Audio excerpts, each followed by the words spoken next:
maombi yako wewe.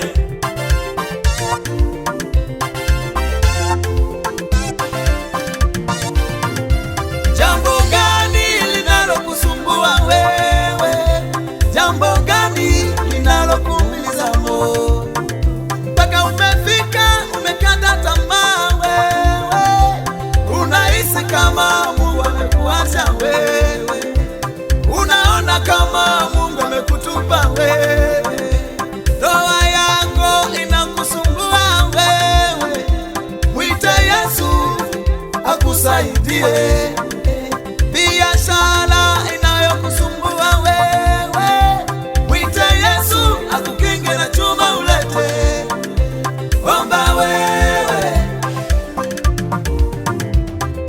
Danieli alitupwa kwenye tundu la simba, maombi yake alimfanya awe salama.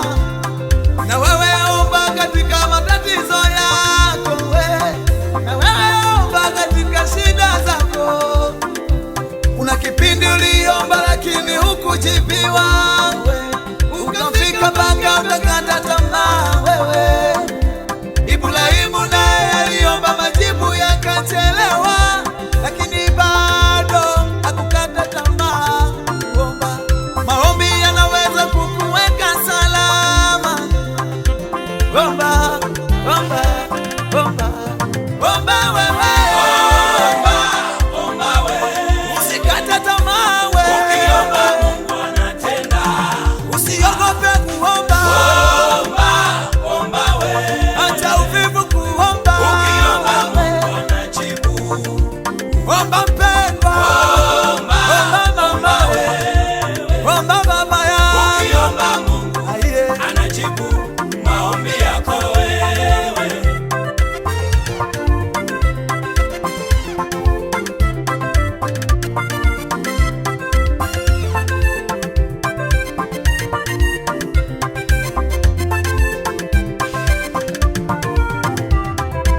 Watu wameandamwa na matatizo mengi sana, wanahangaika huku na kule, mpaka wanatafuta visaidizi kwa sababu wanashindwa kumwomba Mungu. Sikio lake si zito, mkono wake si mfupi sana, hata ushindwe kukusaidia.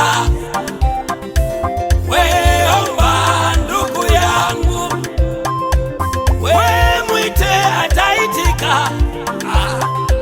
Yeye hawai wala hachelewi. Kazi yako ni kuomba sana, kazi yako ni kumwita yeye. Hata kama tatizo lako ni kubwa sana, kazi yako ni kuomba tu, kazi yako ni kumwita tu.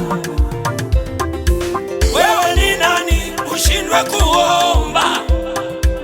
Hata Yesu mwenyewe aliomba. Wewe ni nani ushindwe kuomba mpendwa? Manabii na wenyewe waliomba. Elia aliomba mvua haikunyesha. Joshua aliomba jua likasimama. Wewe ni nani ushindwe kuomba? Mwite, mwite